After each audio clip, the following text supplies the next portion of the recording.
Hi mga B! For today's video, samahan niyo akong maglipat ng mga gamit patungo sa aking bagong titirhan. Grabe, ang bilis ng panahon. 14 months na ako dito sa Australia at pangalawang beses ko nang maglilipat ng bahay. Yung unang accommodation ko dito sa Sydney ay located sa Woodcroft. Then after 6 months, lumipat ako ng Maryland. And then again, after 6 months, lilipat na naman ako. O diba mga B? Dito kasi sa Sydney, pwede ka namang lumipat ng bahay anytime as long as wala kayong agreement ng landlady mo or yung landlord mo. Feeling ko mga B, mas mahirap maglipat ngayon kasi sobrang dami ko ng gamit. Grabe, unang punta ko dito sa Australia, good for 2 weeks lang talaga yung dala kong damit. Pero ngayon, kulang yung 3 luggage. Feeling ko nga naiinis na din yung friend ko kasi hindi niya in-expect na sobrang dami kong gamit. Pero anyway, dito nga pala ako sa Sefton lilipat. 8-minute walk away lang siya sa train station. Kaya okay na din kasi sanay naman tayo sa lakaran. And then ito nga pala yung itsura ng aming bagong bahay. So, sobrang tahimik lang ng neighborhood namin. Mga B, sa Marylands kasi nakita nyo naman sa mga previous vlogs ko na sobrang lapit namin sa kalsada. And one more thing, hindi siya gaano kainit dito kasi tignan nyo naman mga B, sobrang daming halaman. Feeling ko talaga nasa Pinas na ako. And then ito nga pala yung itsura ng aming bahay. So ito po yung common area which is the kitchen. Bale dito nga pala sa aming bahay 3 kaming mga babae. And good thing, mga Pinoy kaming lahat. Kaya alam nyo na mga B, sobrang daming gamit. And sobrang maaliwalas din. And mga B, ito nga pala yung itsura ng aming living area. Hindi naman siya gaano kaluwang and hindi din naman siya gaano kasikip. Kasi nga mga B, 3 lang naman kaming titira dyan sa bahay na yan. Kaya sakto lang talaga. Tapos mga B, hindi din pala ako maboboard dito pag wala akong pasok. Kasi nga, tignan nyo naman si Toasty. Sobrang lambing ng pusa na yan and sobrang bait din. Mga B, bawal talaga yung pet dito sa bahay pero tinatago lang namin. Kasi mga B, iba yung pakiramdam ng may inaalagaan at nagtatanggal ng stress pag pagod. Hay nako, may naalala na naman ako. Charot! Anyway, 2 lang yung kwarto ng bahay. Share kami ng kaibigan ko sa isang kwarto. Sabi ko kasi sa kanya mga B, na temporary lang ako mag-i-stay dito. Kasi pag granted na yung visa ng friend ko na nasa Pinas, lilipat ulit ako ng bahay. Kasi alam nyo ba mga B, pag lilipat ka ng bahay tapos mag-isa mo lang, malulugi ka kasi sobrang mahal ng cost of living dito sa Sydney. Nung nasa Woodcroft pa ako, nagbabayad ako ng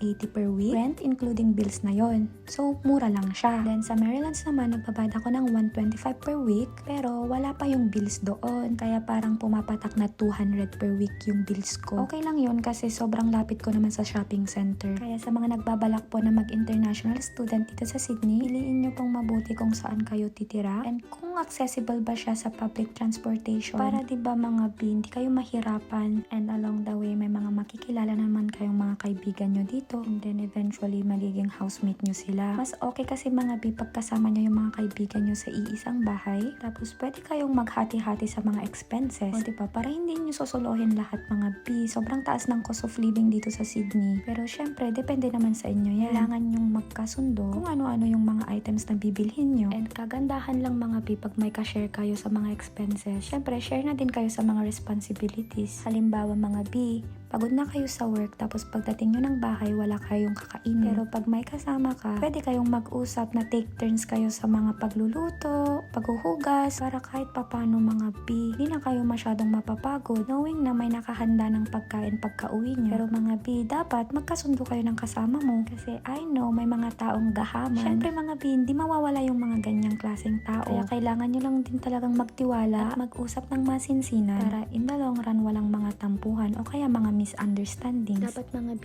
give and take at habaan ng pasensya. Ako naman mga B, hindi naman ako madamot basta meron ako. Kaya hindi din nakakapagtaka na ang dami-dami kong kaibigan. Kaya din siguro hindi ako nahihirapan masyado dito sa Sydney. So ayun lang mga B for today's video. I hope nag-enjoy po kayong lahat and see you on my next vlog. Thanks for watching. Bye! Follow for more!